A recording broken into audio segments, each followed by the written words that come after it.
muito rapidamente, porque eu não quero tomar tempo, né, eu vou dizer algumas palavras para situar esse triângulo, ou seja, o que a gente ambiciona, né? Não para esgotar, mas para abrir a conversa.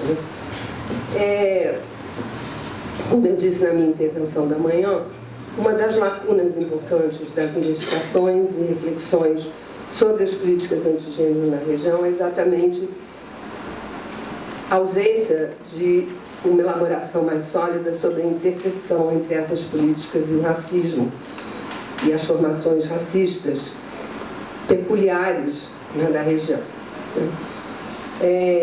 O desejo de propor esse debate hoje é de dar um primeiro passo no sentido de começar a superar esse ponto cego, né, por assim dizer.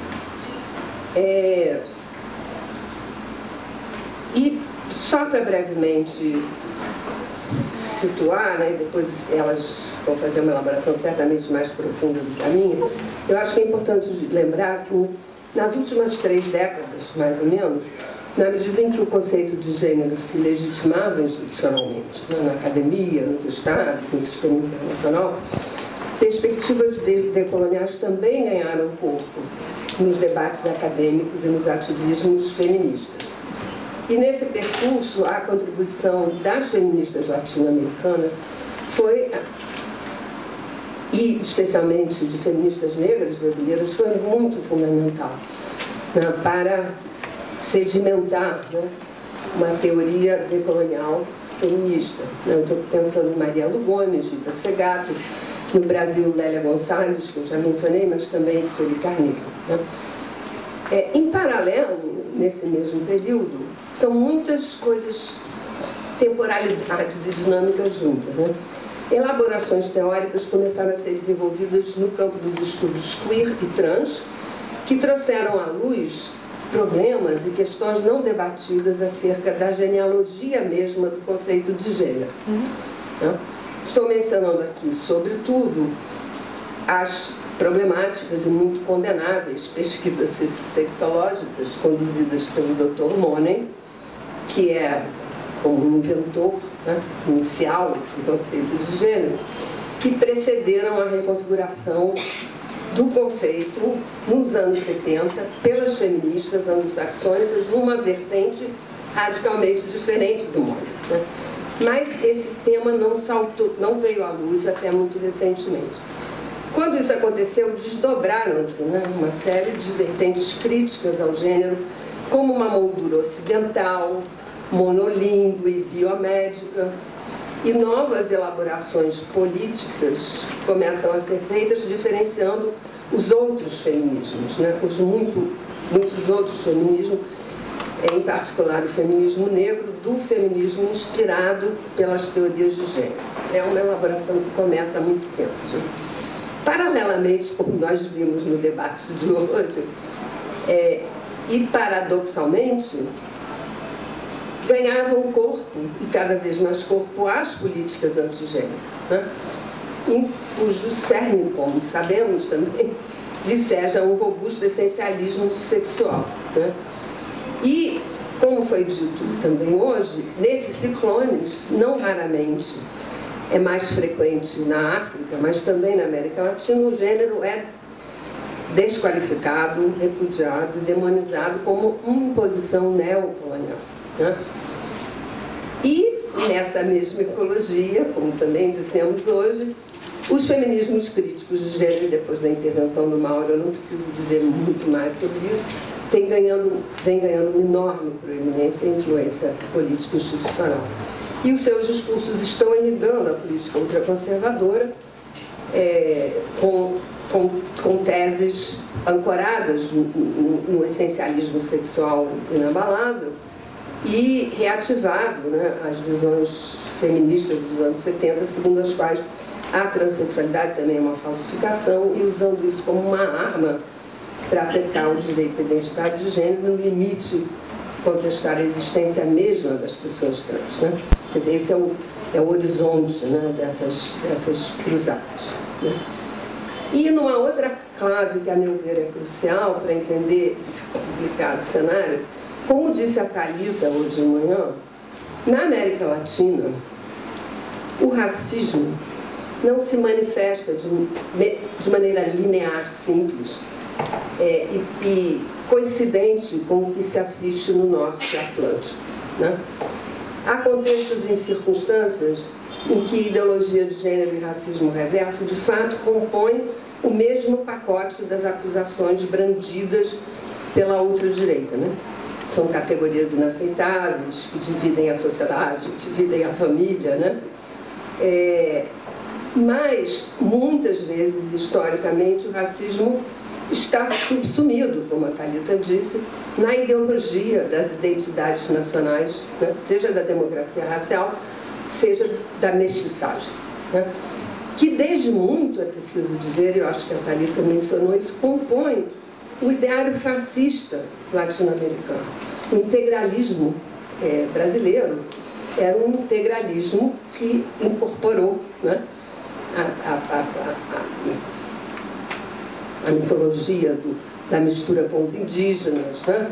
Enfim, não era um fascismo antissemita, mas era um fascista com tons evidentes, né, de racismo em relação à população negra.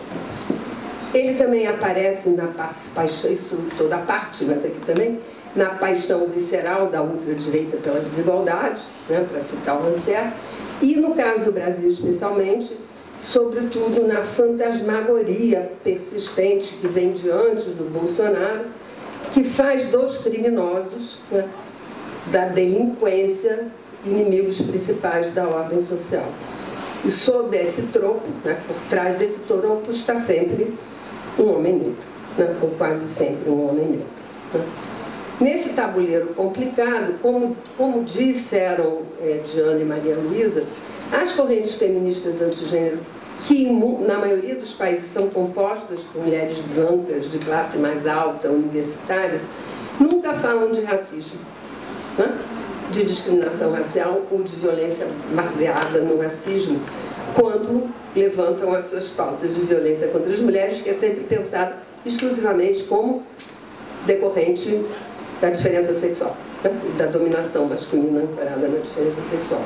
Mas em outros contextos, como é o caso do Brasil, o feminismo negro, ou os feminismos negros, também têm composto esse campo que opõe mulher e gênero, e algumas vezes fazem das mulheres trans seus alvos principais, e tem articulado a crítica ao gênero como uma teoria colonial, vinculando essa crítica de algum modo, ou havendo uma proximidade entre essa crítica e essa cena que nós estivemos, da qual estivemos falando hoje.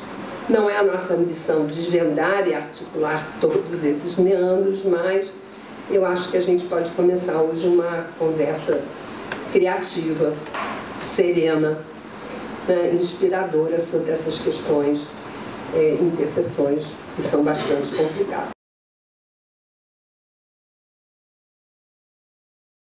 Okay, and good evening to everyone, and welcome to the final session of the day.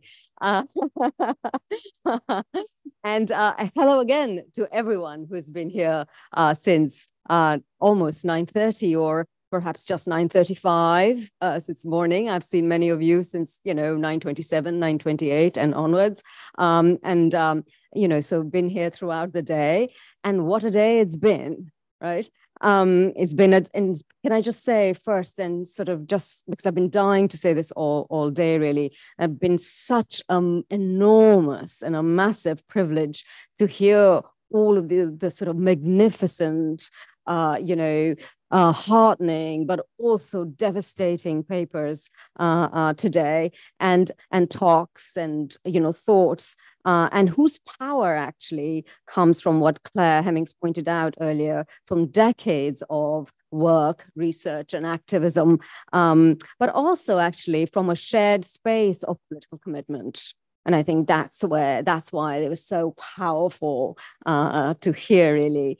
And can I also sort of say that how much, how much amazing energy there has been in this room today, although we are now at 6 p.m., and we're still here, right? And, it is part of that political commitment because, as everyone has said, this is for the long haul, right? This is, we've got to sort of be muscular and have that energy and stay on for the long haul. And, but also the amazing energy here in this room, the amazing energy in the wine hall, and before was the coffee hall, and then in the lunch rooms and so on. But I suppose that's what solidarity looks like, right? Or feels like. If you see what I mean. And so it's also then my enormous privilege to moderate the trialogue between Sayak Valencia, Flavia Rios, and Carla Rodriguez. And so just so that we know, because it's 6 p.m. and we all want to know what the next hour or so is going to look like, the order of the trialogue is as follows. Sayak, Flavia, and Clara will each speak on 3 themes of complex inequalities in their particular locations and regions, on resistance, and also on solidarity. And so let me just kick off the trialogue by posing a question to all 3 of them, in which they will sort of engage each of them in 10 minutes. So they each got 10 minutes to engage with this. And which is the question about how do you, each of you, view the political alignments, intersections, and fractures related to gender, racism, identity, history, and complex inequalities that have emerged in the same landscape where fierce anti-gender politics is at play across Latin America. And in particular, how is this manifesting in the particular locations, areas, countries, regions that you work for? Primero, muchas gracias por la invitación a estar en esta maravillosa jornada. He aprendido mucho y estoy muy contenta y contrariada al mismo tiempo, ¿no?, con la información que hemos aprendido y hemos compartido el día de hoy.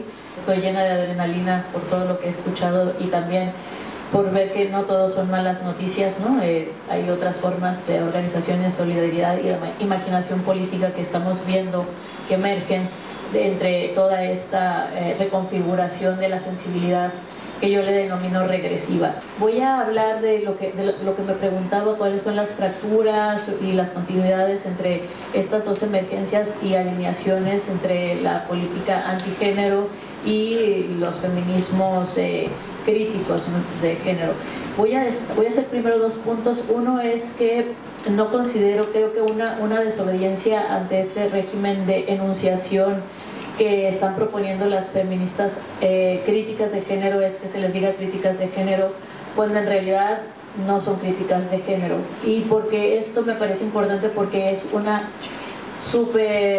parece algo menor, pero creo que en las cosas menores y en la enunciación se nos están jugando muchos de los cambios políticos sustantivos que tienen que ver con reconfiguración de ciertas sensibilidades que van balanceando el termómetro social y político a favor y en contra. Y en este sentido quiero decir que el género y la idea de crítica de género viene de la teoría queer, no viene de los feminismos esencialistas. Y esto es muy interesante decirlo porque de alguna manera hay una genealogía política, histórica y una metodología feminista que se está dejando fuera, se está deshistorizando, y que me parece muy importante ver cuáles son estas desconexiones entre una amalgama supuestamente bien articulada, cuando en realidad las categorías y las genealogías de estas categorías vienen de momentos históricos y políticos y de agendas políticas muy distintas. Por un lado, la agenda de la igualdad, que no es equiparable con la agenda del feminismo de la diferencia, y no equiparable con el feminismo separatista radical negro de los Estados Unidos. En este sentido, hacer una genealogía de los conceptos y ubicarlos geopolíticamente nos ayuda a ver que lo que se está haciendo de alguna manera es una edición del discurso y de la realidad que enuncia ese discurso para meternos una idea que es incompatible con ni siquiera con la defensa de los derechos de las personas, que esto está sucediendo,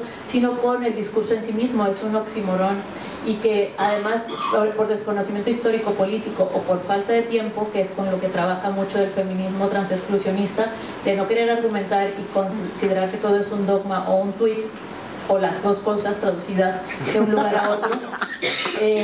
Me parece que es importante dejarles de decir feministas críticas de género, porque si algo no son, son críticas de género.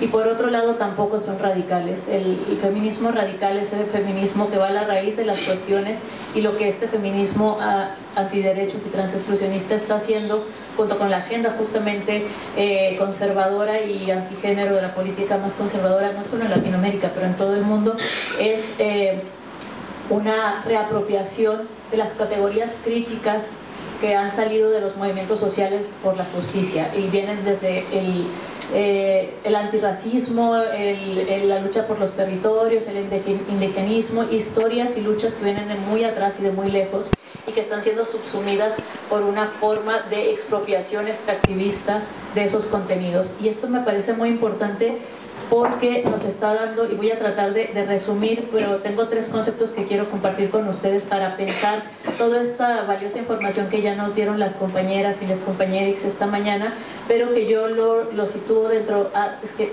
no, Sonia no lo dijo, pero también me dedico a la filosofía, entonces lo que hago son conceptos, y me interesa la historia política de los conceptos. Entonces voy a proponer en esta ronda rápidamente 3 conceptos muy conectados con esta maximización o esta emergencia de autoritarismos locales, o de este glotaritarismo, que así le digo, que es una mezcla de totalitarismos regionales con agendas neoliberales locales y globales, en este sentido, en conjunción con el autoritarismo del algoritmo. Podríamos decir que son como 3 regímenes de pensamiento que se conjuntan en analogías y acercamientos con lo represivo y con el autoritarismo que ya conocemos, las dictaduras, el mercado neoliberal, pero también con los nuevos digamos que con los nuevos saqueos digitales a través de los algoritmos y otras gestiones de los afectos, y eso le denomino glotaritarismo, que sería esta gestión global desde los mercados a través de autoritarismos regionales que tienen toda una tradición política regional en todas las, o sea, en todo el continente, y que tienen especificidades muy claras, desde el lenguaje hasta historia política y configuraciones estatales y neoliberales, y cómo llegaron, digamos, al neoliberalismo estos estados mercados ahora, los estados-nación, que son estados mercados también. Y en este sentido, cómo esto va a ir suflando una forma de sensibilidad que denomino regresiva. Y en este sentido no es solo conservadurismo, como decían hace rato, no es la vieja y la nueva izquierda, que también, y la vieja y la nueva izquierda, ¿qué diría Freud? Bueno, las dos cosas, ¿no? No es la vieja y la nueva izquierda y también la vieja y la nueva derecha, sino más bien una cuestión que me parece muy importante, que nos puede ayudar a pensar el termómetro social de por qué está siendo tan popular y literalmente popular esta forma de exclusión de otros, ¿no?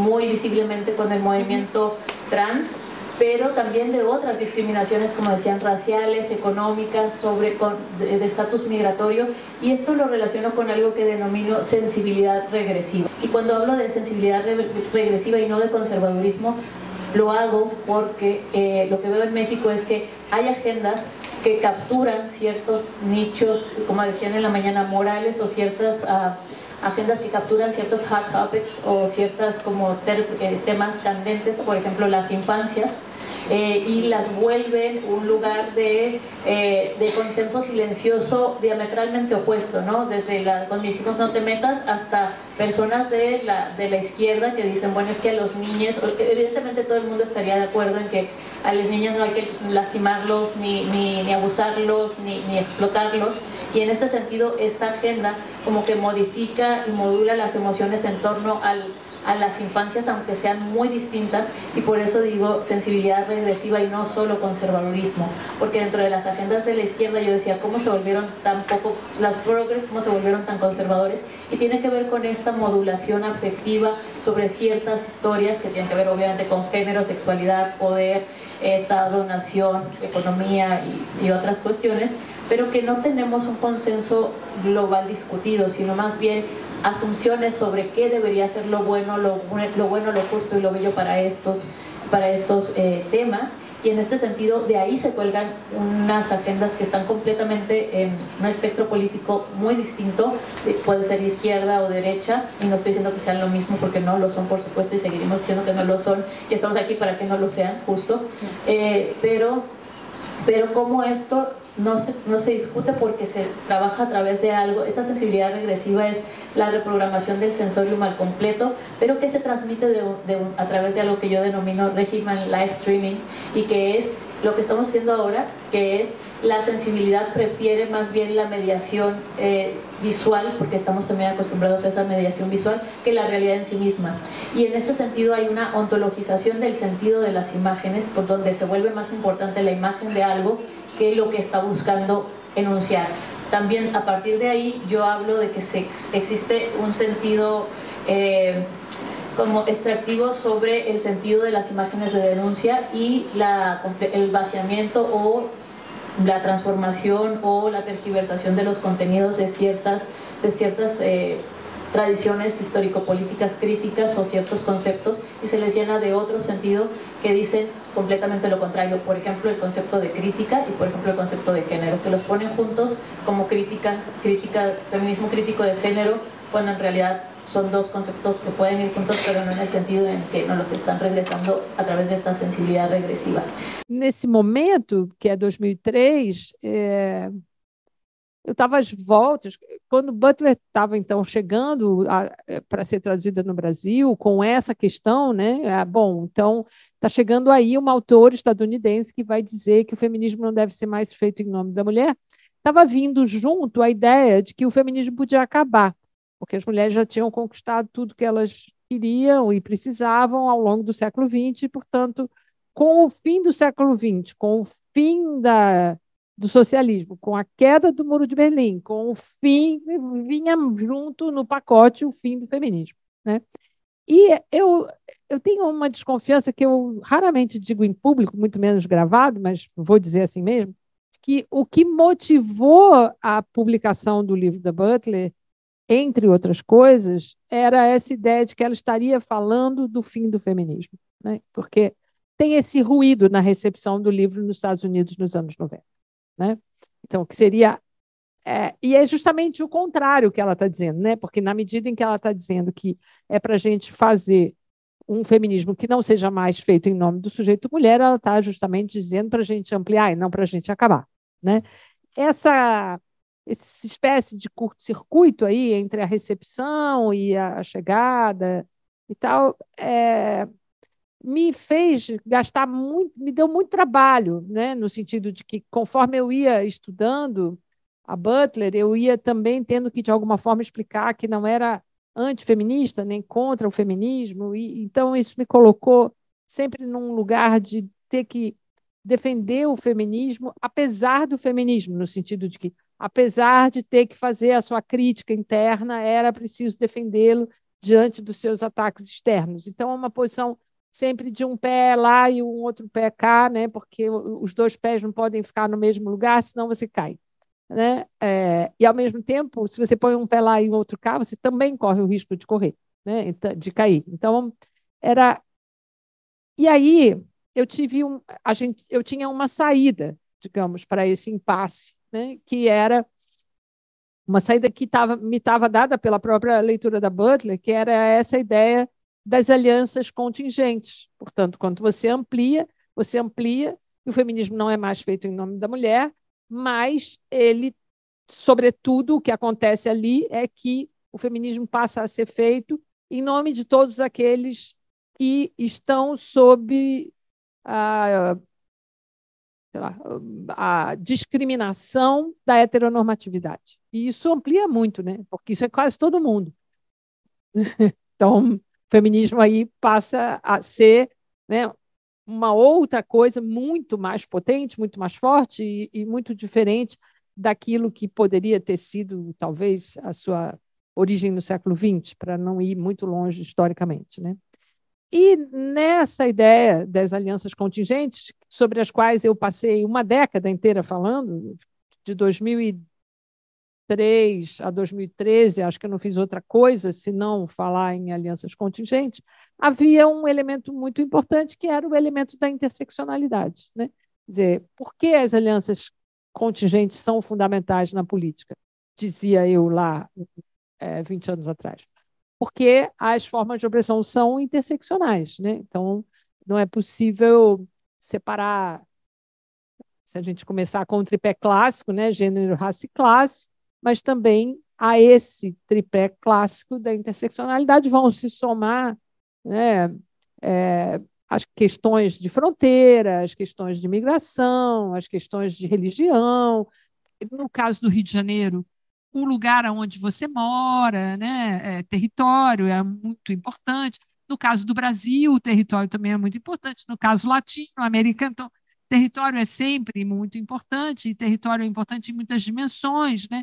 Tanto numa cidade como o Rio de Janeiro, onde os territórios são muito conflagrados, como, né, num continente como a América Latina, onde a disputa de territórios vai se dar a partir de uma luta pelo direito ao território, né? Então, a ideia de que a interseccionalidade seria, então, a saída, ou uma saída possível não para uma conciliação, né? Porque não se tratava mais de falar em nenhum tipo de consenso habermasiano, mas para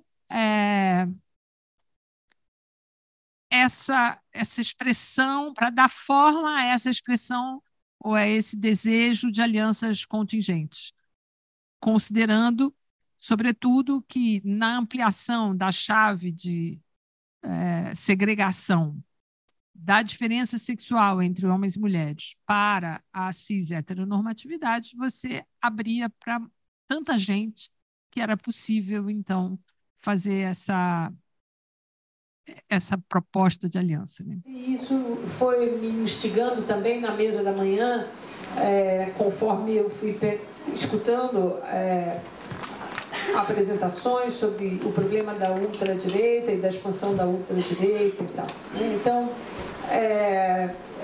eu não vou caminhar para aí, porque não é nem no meu campo de pesquisa, nem eu me sinto particularmente autorizada a falar disso, mas o quanto junho de 2013 faz crescer os movimentos de ultradireita a partir aí sim, de uma coisa que eu vou falar, que é a partir de uma profunda, radical e difícil fragmentação do campo da esquerda, né? No sentido de que essa fragmentação com a qual a gente sempre conviveu, no sentido das lutas internas, né? Como aquilo mesmo que fazia a esquerda produzir, né? Ser produtiva internamente, ela, nesse momento de junho de 2013, ela é uma fragmentação que vai apontar quase para uma dissolução, né? Para um fim, não gosto da palavra fim, mas para uma dissolução, né? Eu acho que fica melhor. E essa fragmentação do campo da esquerda, ela também se reflete numa fragmentação do campo feminista, de tal maneira que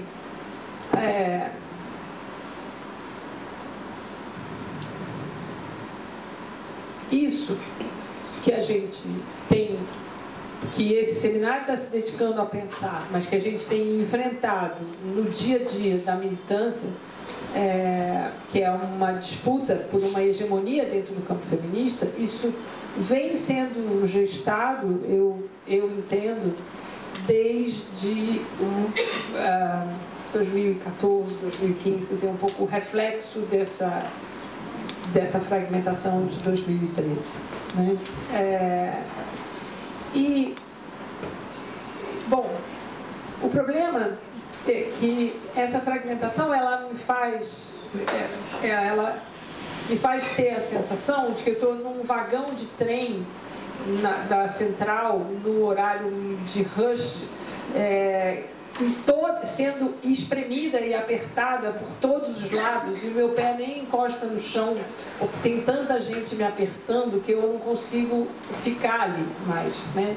Porque tem todo mundo ali naquele vagão se dizendo feminista e, ao mesmo tempo, lutando por um espaço dentro daquele vagão, né? Então, é irrespirável, num certo sentido. E, ao mesmo tempo, eu agora estou dizendo que não consigo mais apoiar os 2 pés no chão, porque antes eu dizia, né, que eu tinha que ficar com um pé em cada lugar, e agora os pés estão fora do chão, porque a pressão é tamanha que os corpos não conseguem mais se apoiar, ter aonde se apoiar.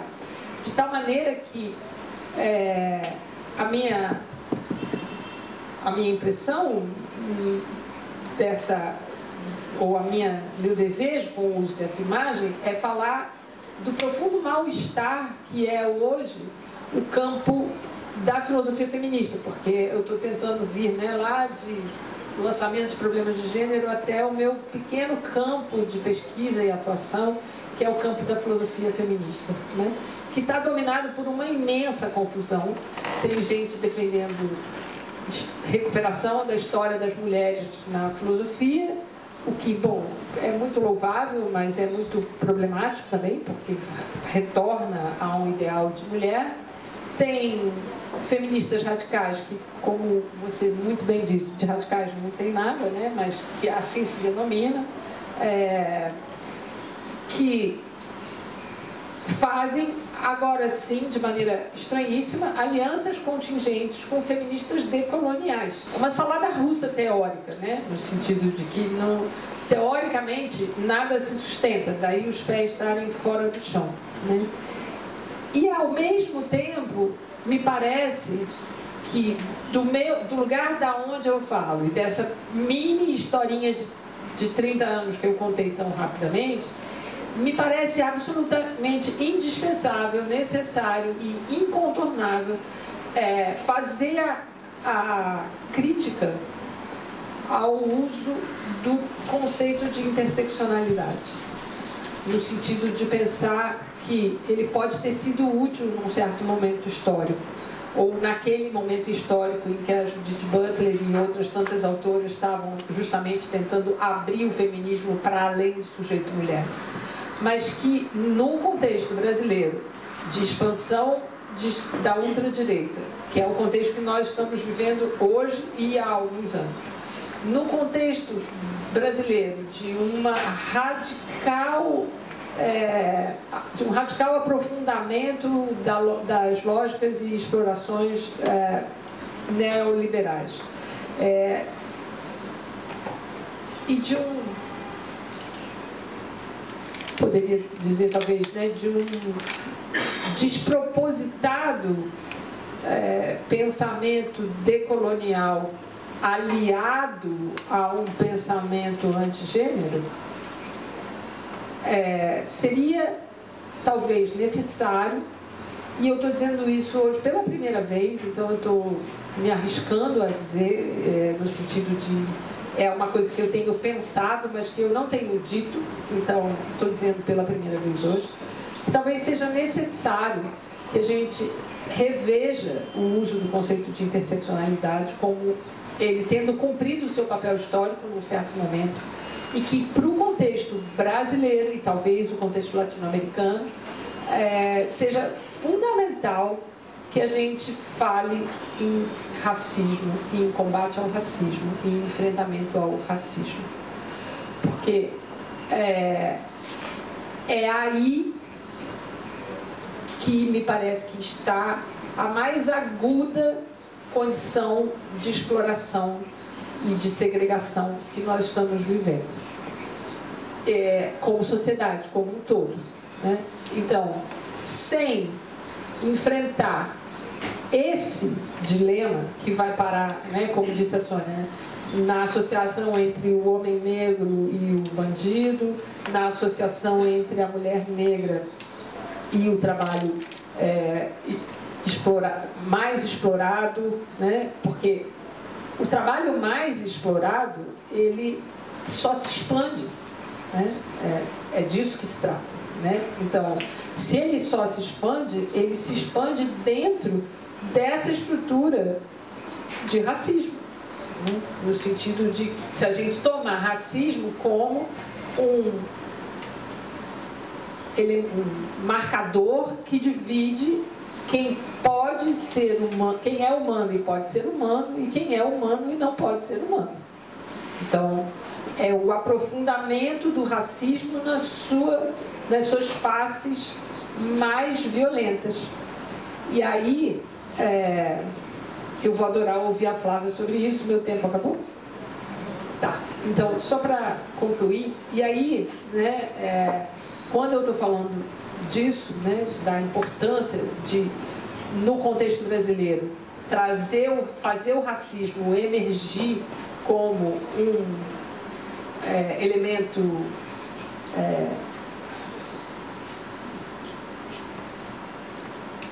cuja segregação é mais dolosa para a vida social, né? Eu também gostaria de, antes de terminar, dizer que seria importante fazer emergir, e eu sei que esse seminário é um esforço para isso, mas, né, justamente pensando que a gente não termina aqui, a gente começa aqui, ou a gente continua daqui, ou a gente retoma daqui, né? Seria muito importante que a gente pudesse reforçar esse enquadramento ou essa ampliação de um quadro em que os feminismos trans-excludentes fossem explicitamente e cada vez mais associados à expansão do fascismo e da ultradireita na sociedade brasileira. Porque sem isso vai ser muito difícil ampliar a pauta, porque vai, de alguma forma, nos fazer sempre ter que explicar que essa é uma questão para as pessoas trans, mas essa não é só uma questão para as pessoas trans. Enquanto a gente não conseguir fazer isso, me parece que a gente não vai conseguir mudar o enquadramento do debate. E o enquadramento do debate é o que eu estou tentando propor aqui como um ensaio, né?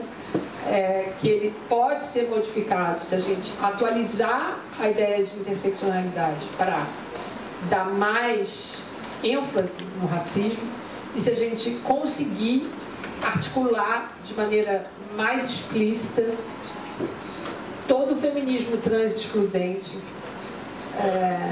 com a emergência das forças de ultradireita. Eu estou falando do Brasil porque é o contexto no qual eu estou me limitando a falar. Era isso. Muito obrigada.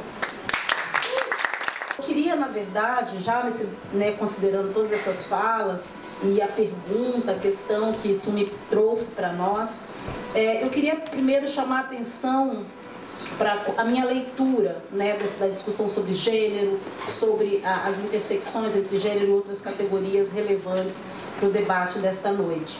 Eu queria dizer que, para mim, a história do gênero, no sentido de uma teoria sobre o gênero, as movimentações políticas sobre o gênero, o entorno dele, é, na verdade, uma história sobre a desessencialização da humanidade, ou dos grupos, né? Então, é uma história da desessencialização, né?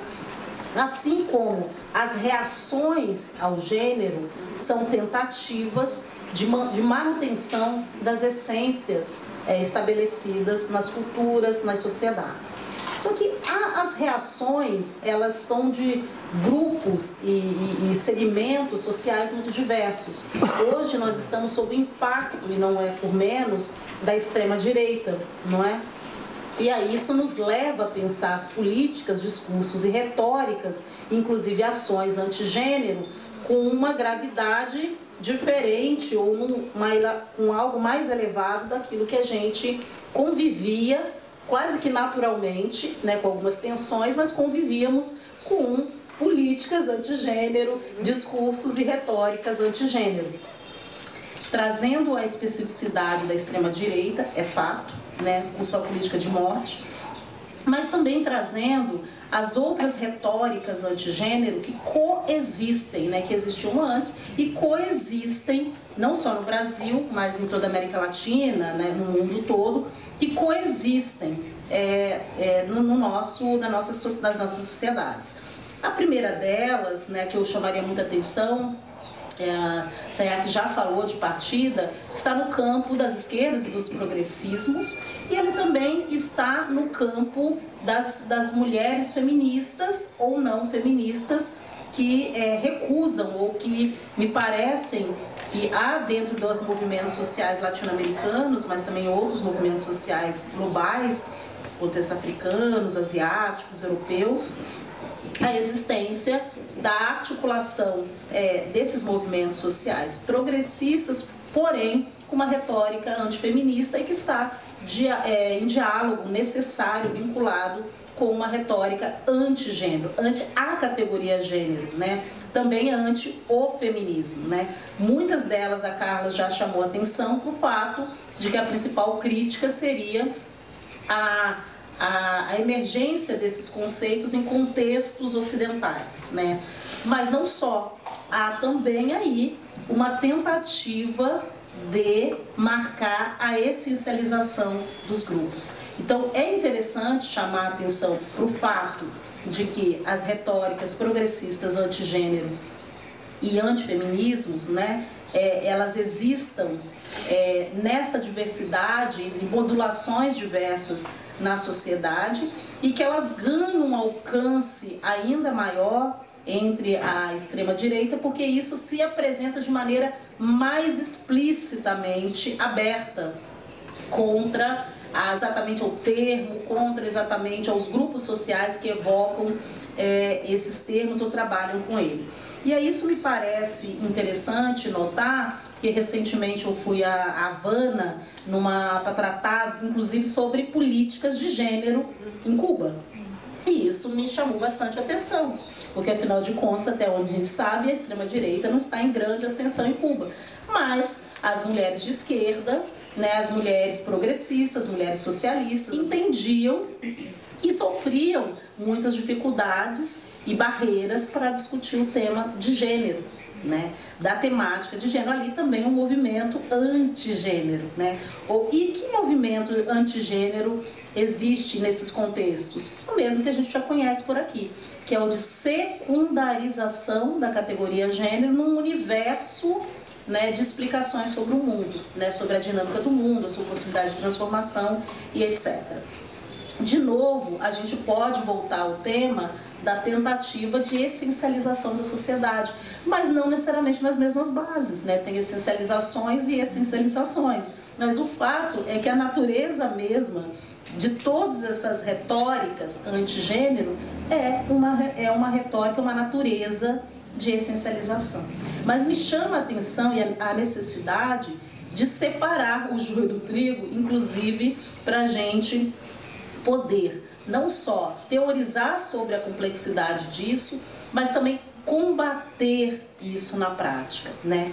Então, por exemplo, numa pesquisa que eu desenvolvo na cidade de Niterói, me chocou o fato de uma cidade, Niterói, que é uma cidade conhecida por ser progressista no estado do Rio de Janeiro, com governos sucessivamente progressistas, inclusive em contexto de extrema-direita. Hoje, analisando os dados sobre a aplicação de projetos que envolvam a temática de gênero, ganharam uma queda assustadora nas escolas municipais. E as escolas são municipais, elas são controladas por uma administração pública, por uma secretaria de educação, de um governo progressista. Ou seja, é importante a gente considerar que essa política antigênero, seja na sua fórmula fascista, seja na sua fórmula progressista, ela tem efeitos muito dramáticos, senão a gente poderia encontrar numa cidade progressista uma curva diferente daquela que a gente poderia encontrar numa cidade não progressista ou dominada pelo fascismo. Então, me chama a atenção o fato de que nós precisamos não só focar na extrema-direita, mas, sobretudo, nessas formas diversas pelas quais o discurso antigênero se manifesta e está presente. E aí eu gostaria de chamar a atenção para uma retórica que dominou o debate público, não só brasileiro, mas latino-americano, e transcendeu o ambiente do nosso continente, que é o debate sobre identitarismo. E o quanto que esse debate sobre identitarismo é um debate tanto da direita, da extrema-direita, como da esquerda, e nessa é como se houvesse um grande arco de aliança, em que há uma defesa intransigente contra as categorias relacionadas, sobretudo ao gênero, né, que esse é o tema principal do debate sobre identitarismo, mas também contra outros grupos sociais que demandam ou que articulam gênero ou não articulam gênero ou outras categorias, como etnicidade, raça e etc. Então, nessa curva nesse debate sobre identitarismo, há uma grande camuflagem na minha leitura que o debate progressista faz, muitos acadêmicos embarcam nessa leitura. A questão da interseccionalidade, na minha leitura, é um desdobramento, como a Carla aí coincidindo com o discurso, com a elaboração dela, é um desdobramento dessas teorias sobre o gênero, que nos levam, né, teoricamente e concretamente na prática política, a refletir sobre categorias e depois sobre teorias que possam explicar o social e transformá-lo, né? Não só explicar o social, mas transformá-lo. E aí essa categoria interseccionalidade, ela aparece na minha leitura, um pouco como a Carla apresentou, como uma reação à hegemonia de certos grupos de mulheres feministas, também aparece como isso, como essa reação, mas também aparece como reação à exclusividade da classe social também, como explicação do mundo, né? Então, a interseccionalidade não está só se desdobrando sobre as teorias do gênero, ela está se desdobrando sobre várias teorias do século XX que emergiram no século XIX, né? Já teorias do século XIX.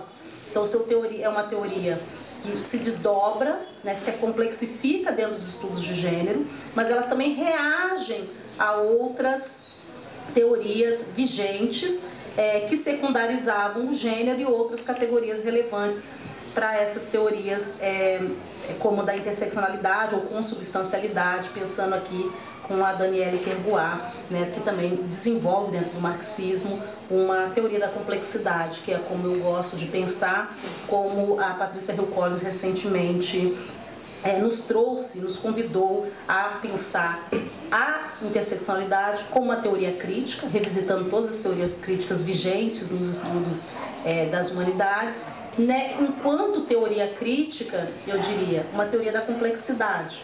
Por que uma teoria da complexidade, né?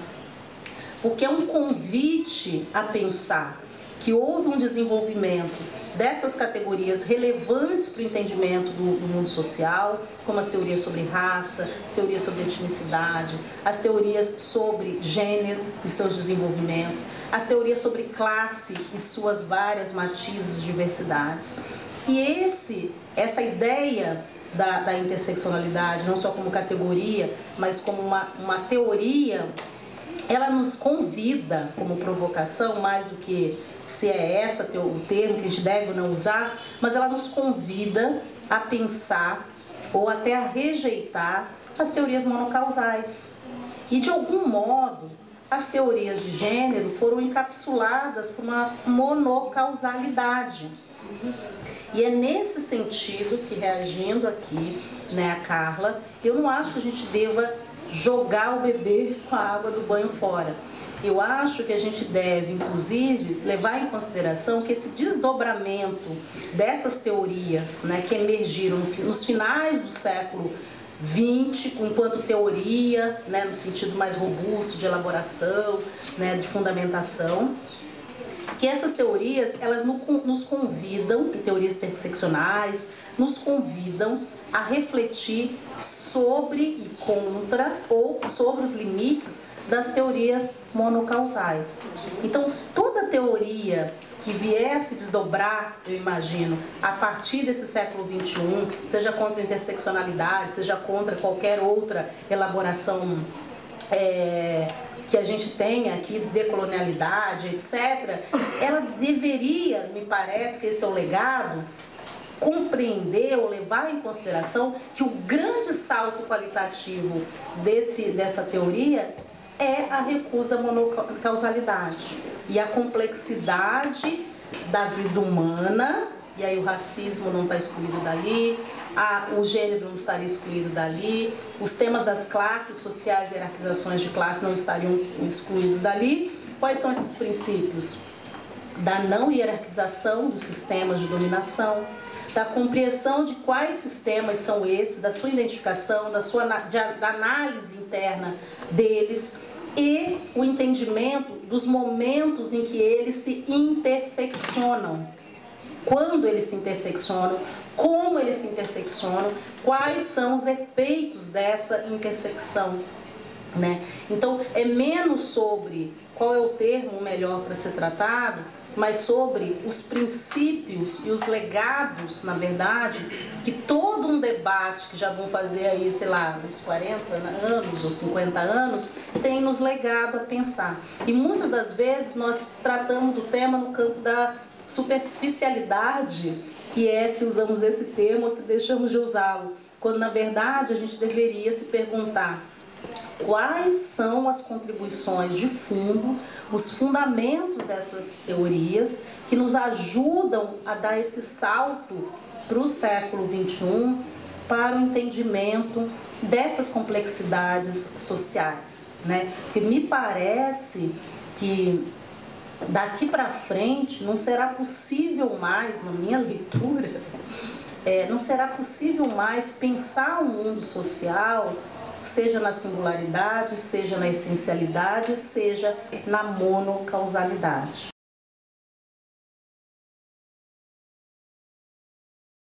Speaking about questions of liberation and transformation, let's move swiftly on to the question of resistance that we also asked our three speakers to speak about. So the question we'd asked you to think about was really, what are the sort of, how are you seeing the resisting groups and individuals resisting anti-gender attacks and politics on the ground, where you are and where you've been looking at, and what are the sort of conceptual frameworks, core ideas, the political imaginations, the worldviews that are being deployed in order to, to kind of orchestrate and organize this pushback?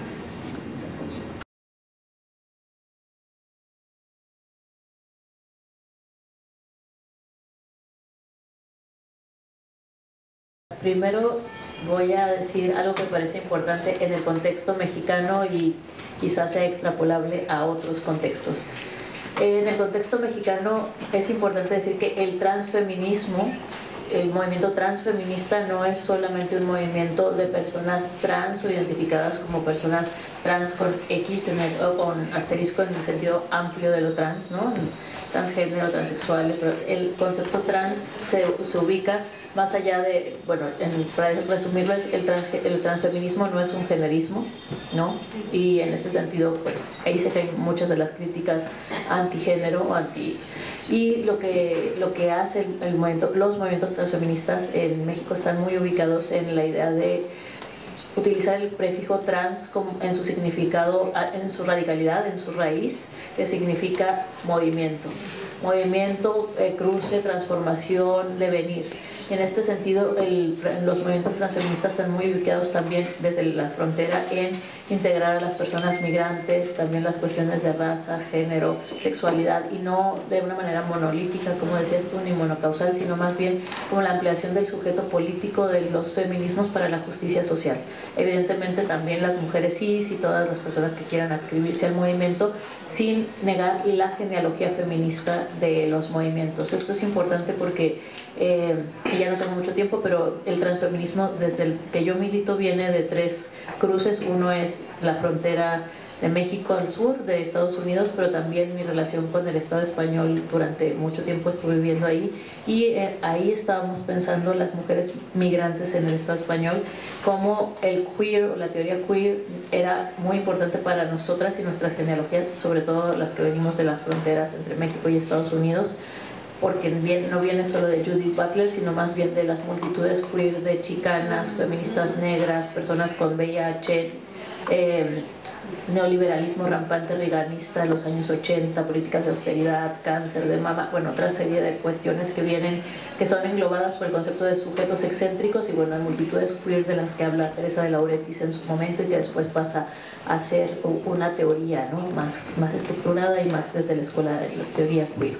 Entonces pensábamos cómo hacer que seguir siendo queers o seguir militando en el queer y en el feminismo sin que estas cuestiones fueran excluyentes y además cosmetizadas. Por un lado el queer estaba muy cosmetizado, ¿no? Era como todas nos ponemos pelucas y bigotes, que se había reducido casi a una cosmética y a una prostética, que a mí me encanta y lo hago, pero no es solo eso. Y en este sentido la autoconciencia del movimiento de la migración y de no ser identitaristas ni monocausales, porque en realidad sabemos que la pregunta que se hace regularmente desde estos movimientos antitrans o por el sujeto político del feminismo es cómo se va a hacer una revolución sin sujeto, ¿no? Estamos en un sujeto para una revolución.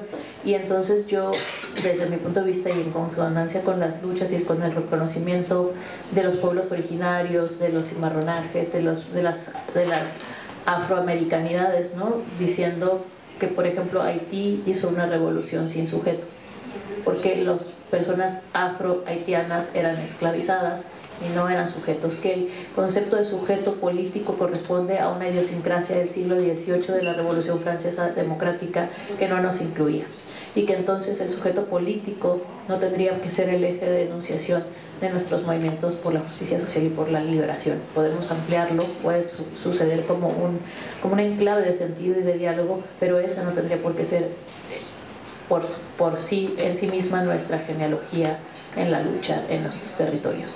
Y ya, voy a nada más decir que Lorena Carnal, que es una feminista, ella se denomina transfeminista, también milita en el transfeminismo, pero viene de sus pueblos originarios, ella es de Guatemala, y habla de una vida más holística, no esencialista, de la decolonialidad, y de otras formas de militancia que incluyen a la supervivencia de la tierra, y recomiendo un montón su trabajo para ver otras formas de transfeminismo que no están ancladas solamente a la discusión de género, ¿no?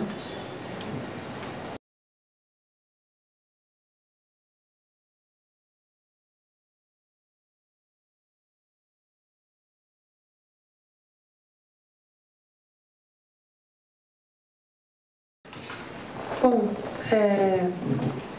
eu acho essa pergunta a mais difícil de todas, embora sejam só duas, eu acho essa difícil. Eu queria primeiro agradecer a Flávia, porque eu acho que eu fiz bem em falar pela primeira vez de uma coisa que eu nunca tinha falado, porque eu já recolhi aqui com ela muitos elementos para não falar de novo a mesma coisa, né? Já falar diferente e tal. Embora eu ainda queira, de alguma forma, pensar nessa centralidade do tema do racismo como uma chave de segregação, porque eu acho que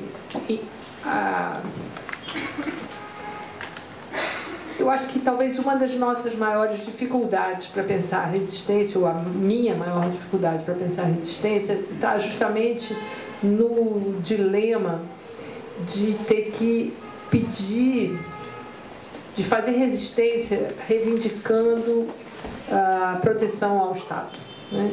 A um Estado que é em si violento, colonial, heteronormativo, patriarcal e etc.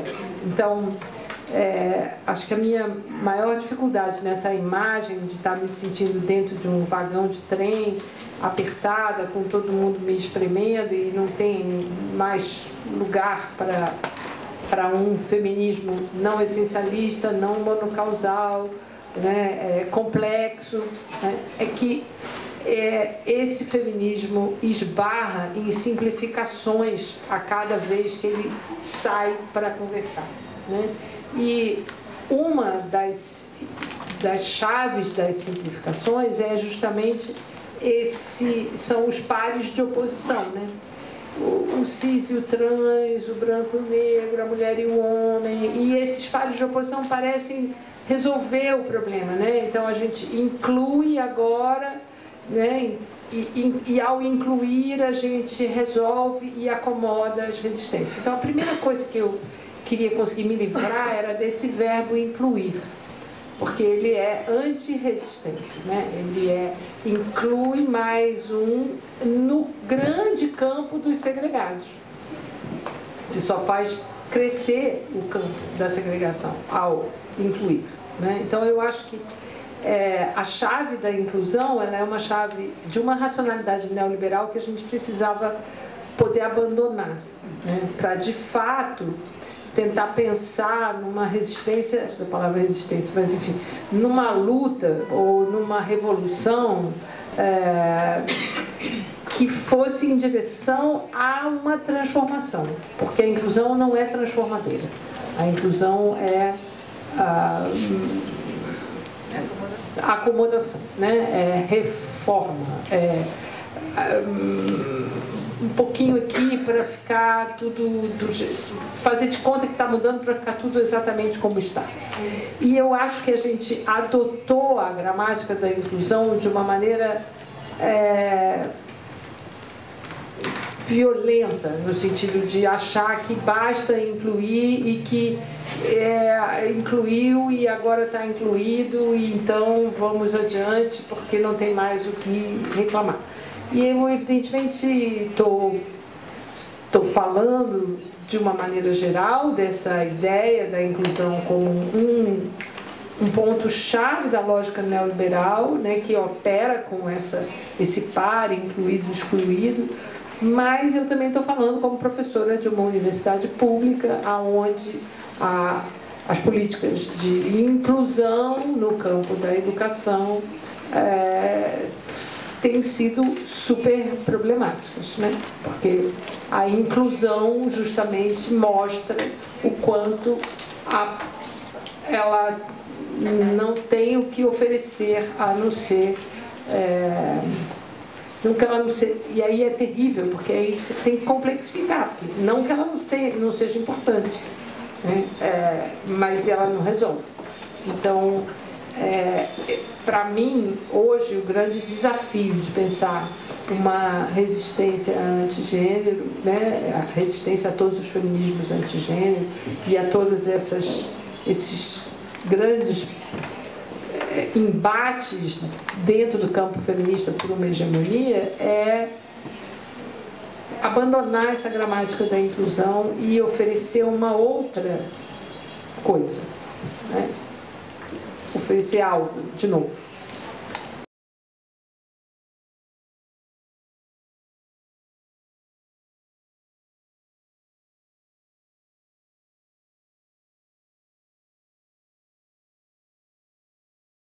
Parece assim que a partir do pensamento dela, eu não consigo localizar a resistência senão no cotidiano, na vida ordinária, nas coisas que fazemos e deixamos de fazer, né? Ainda que a gente saiba que existam momentos estratégicos, existam agências estratégicas, estatais ou não estatais.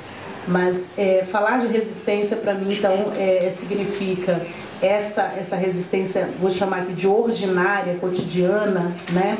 Que envolve estar naqueles seus próprios espaços de trabalho, de investigação, para, no caso nosso das humanidades, refletir, seja sobre categorias, seja sobre um dado problema social. Estou vendo aqui a Rosana, né, olhando os dados, as tabelas, os arquivos, os materiais que dizem respeito aos temas que a gente estuda, inclusive fazendo bons diagnósticos, que eu acho que é isso que a academia pode contribuir, né, no sentido dessas resistências, que é fazermos bons diagnósticos dos caminhos errados, né, que o Estado toma, que os próprios movimentos tomam, estratégias que a gente adota, né, ou que vê sendo adotadas e que a gente precisa, ora, contribuir com elas, ora, critica essas experiências e esses caminhos.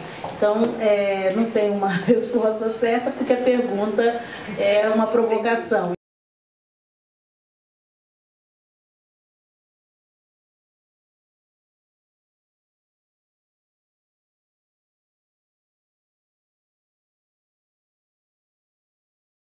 Yo creo que ya lo estamos haciendo, la cuestión es compartirlo y saber distribuir ese conocimiento y las estrategias localizadas de cada espacio. Creo que también tenemos que pensar no solamente en esa avanzada de la ultraderecha, sino más bien en las formas cotidianas, como decía Flavia, de crear relaciones en común y relaciones complejas. Y creo que relaciones de solidaridad compleja, no desde el paternalismo, sino más bien desde aquello que puede servir para cada una de los contextos. Y yo estoy aprendiendo mucho ahora y voy a replicarlo a donde voy y me va a nutrir, y probablemente esto nos va a circular, todas nos vamos a otros lugares, y esto también es una forma de crear solidaridad y reflexión, y solidaridad incluso epistemológica o justicia epistemológica para algunos espacios que no tienen esa vitrina de difusão, digamos. Para falar de solidariedade, eu poderia recuperar essa tinta, tanta tinta que eu já gastei falando em alianças contingentes, né? Não me parece que elas tenham caído no vazio. Me parece que elas hoje podem estar muito mais difíceis de serem feitas, mas como proposta, né, elas ainda têm o valor de conseguir reunir um grupo de pessoas que esteja, ainda que em posições diferentes, não necessariamente em posições de disputa. E eu acho que essa distinção é uma distinção importante para os movimentos, né? E é isso que sustenta a proposta das alianças contingentes, né? É que há em alguma chave um enquadramento para que esse grande grupo de pessoas seja alvo de políticas de segregação, de subalternização e de discriminação. Recusar a disputa dentro desse grupo em prol, né, de alianças, me parece que é uma maneira de garantir as diferenças sem necessariamente cair na armadilha da disputa pela hegemonia. Então, eu refaria essa aposta.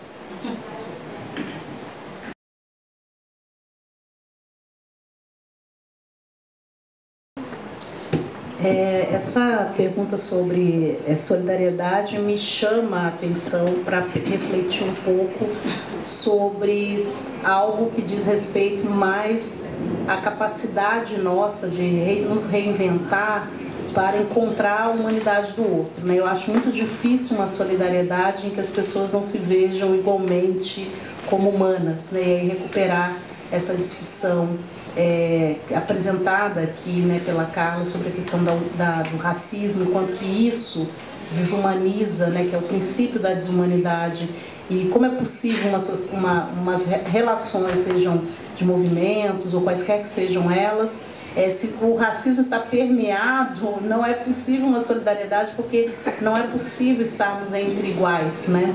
Então, esse é um lado da coisa. Eu acho que o outro lado é saber lidar com as diferenças, né? Que não são necessariamente competições, podem ser lidas como competições, mas saber lidar com o lugar das diferenças e sendo iguais.